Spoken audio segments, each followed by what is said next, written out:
আত্মসম্মান শিখো বাপ। বেঈমান তোমা করে পচায় লাইছে, একটা সামান্য ডুগডুগির মতো, একটা বান্দররে যেমনে নাচায়, আহারে বাপ তুমি করে এমনি নাচাইতে আছে। যখন যেই ডিজাইন কয় বেঈমানে, তোমার কাছে ওইটাই পছন্দ হয়, তো তোমার বান্দরের চাইতে নিকৃষ্ট বানায় লেছে। বান্দরও তো এত নাচা নাচে না। তোমরা দুশ্মনের কাছে যে পরিমাণ হেরে গেল, নাচে নাচা শুরু করো। কতবার বদলাইছো ছেলেরা বাবা বলো? আজকে 1 বছর 2 বছরে কয়বার চুলের ডিজাইন বদলাইছো? কতগুলো জামা বদলাইলা, কত ডিজাইনের প্যান্ট বদলাইলা? কই আমরা তো আলহামদুলিল্লাহ বুঝ হওয়ার পর থেকে আমরা মাদ্রাসাওয়ালারা আলহামদুলিল্লাহ আর কোনোদিন এই জামা পোশাক টুপি এই দাড়ি টুপি বদলাইনি।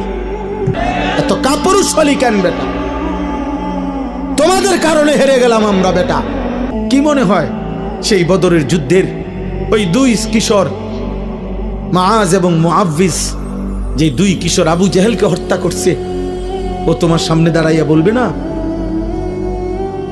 যে আমি তো মাত্র 15 বছর বয়সে নবীর শ্রেষ্ঠ দুশ্মন আবু জেহেলকে হত্যা করেছিলাম, তুই কি করলি মুসলমান?